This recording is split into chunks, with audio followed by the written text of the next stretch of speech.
Bon alors, qu'est-ce que je vais bien pouvoir regarder moi? Ouais, ça a l'air sympa, ouais. Un petit slice of life, ça devrait bien se passer. Mais pas encore. Bon, eh bien on est parti pour parler de Ano Natsu Mataru.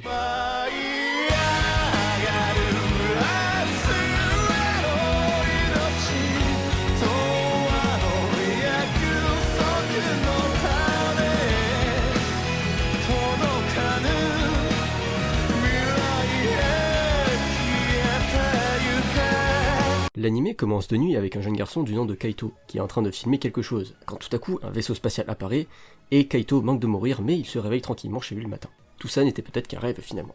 Il va ensuite prendre le déjeuner avec sa grande sœur, à savoir qu'il vit seul avec elle. Celle-ci lui demande si elle peut partir en voyage. Bon, évidemment, Kaito n'étant pas un gros connard, il accepte. Et il file au lycée. Sur le chemin, il arrive à spotter d'une fille dans le train qui était au loin. Cette fille est en chemin pour son premier jour à son nouveau lycée. Kaito arrive également au lycée et discute avec ses amis.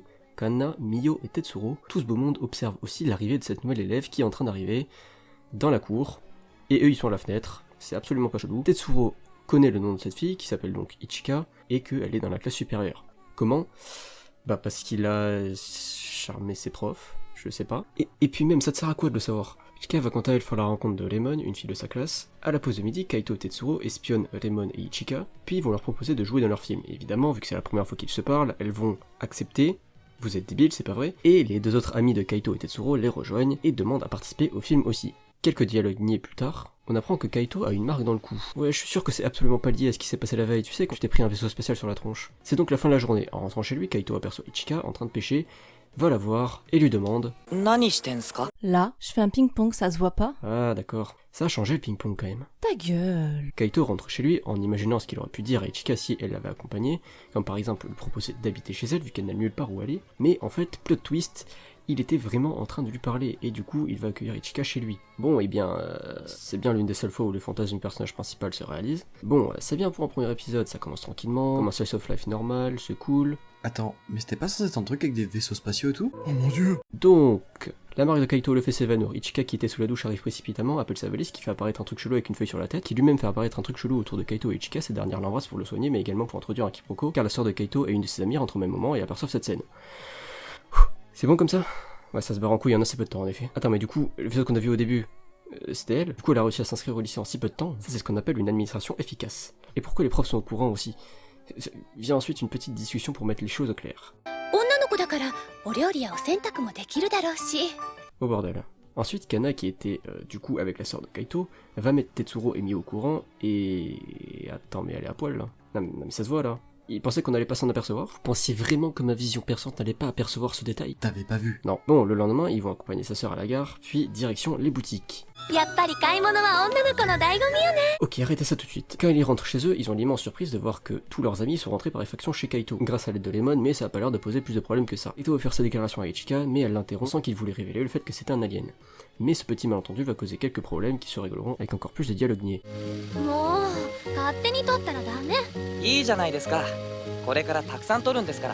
Non mais sérieux, il faut appeler la police là. Bon, par la suite, Kaito et Ichika évitent de se parler ou de se croiser. Mais c'est alors que Kaito rentre chez lui qu'il se fait accoster par Random Shodas qui l'emmène faire des boutiques et passer l'après-midi avec elle. Et Ichika va le suivre en cachette plutôt que d'appeler les flics pour kidnapping. Tout va bien. Random Shodas ramène Kaito chez elle, mais Ichika se téléporte chez Random Shodas par effraction, encore. Mais en fait, plot twist, Random Shodas c'est en fait la sœur de Tetsuro qui vient chez lui dès qu'elle se dispute avec son mari. Bon bref, à part ça, le tournage du film va commencer. Ichika va jouer dans une tenue en latex pour le fanservice, pour le film bien sûr. On commence à tourner avec un jeu d'acteur incroyable. Et surtout, c'est quoi ce putain de film? And the Oscar goes to... De retour à la maison, Kaito joue avec le truc chelou avec une feuille sur la tête. Attends, tu crois vraiment que c'est un vrai animal là?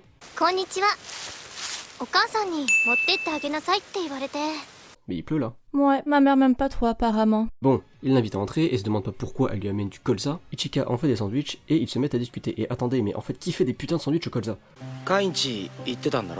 Non, connard, j'aime juste sortir sous la pluie et marcher pour aller nulle part. Tetsuro s'introduit chez Kaito, par effraction, décidément c'est la norme dans ce village, et il lui dit que Kana l'aime.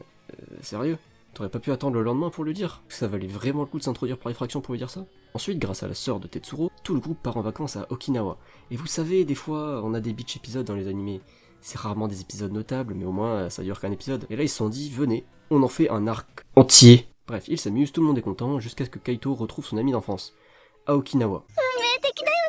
Non, ça c'est le scénario. Ah, et on apprend aussi que Mio veut quant à elle pécho Tetsuro. Et vous êtes bien sympa, mais on va pas s'en sortir là. Tout le monde se retrouve le soir et on a une entrée par effraction, encore. Et j'en ai absolument pas parlé depuis le début, mais Lemon me fait absolument flipper. Le lendemain, on tourne la suite du film, et on apprend aussi que l'ami d'enfance de Kaito veut aussi le pécho. Non mais là on va rien dire, et évidemment Ishika observe cette scène. Pendant ce temps, Tetsuro manque de se faire violer, et Lemon se retrouve toute seule sur le lieu du tournage.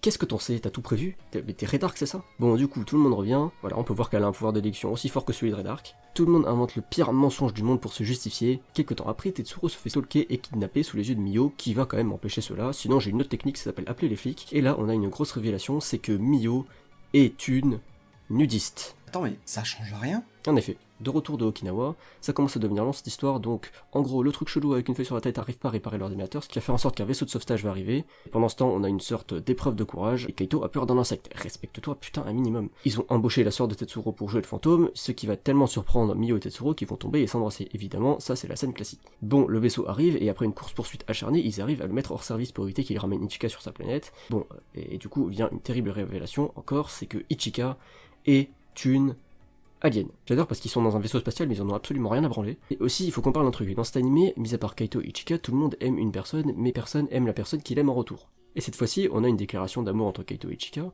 qui marche, incroyable, et les deux vont commencer à sortir ensemble. Bon du coup, si on sait compter, il reste qu'un couple à se former, et étant donné que Lemon n'intéresse visiblement personne. On a encore plus de dialogue niais entre Mio et Tetsuro, mais après cela, Tetsuro va faire sa déclaration à Kanna, mais va se faire recaler et dire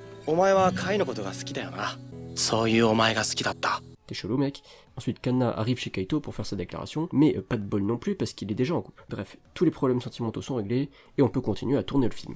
Mais c'est à peu près à ce moment-là que la sœur d'Ishika arrive sur Terre pour ramener sa sœur. Bon, je vais vous passer tous ces dramas, mais ils trouvent une sorte de compromis en espérant que ça passe auprès de la Fédération.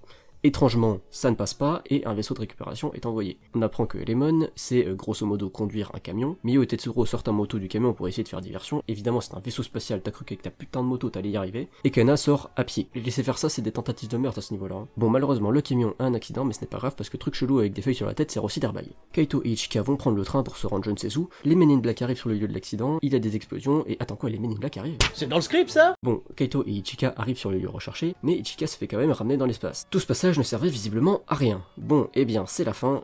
Lemon va changer de lycée vu qu'elle est immortelle et aura toujours 17 ans, mais en fait non, elle est repartie bosser chez les Men in Black. Bref, ils visionnent le film, Ichika n'est plus là, mais bon, ça a pas l'air d'être plus grave que ça. Tout le monde est heureux. Fin.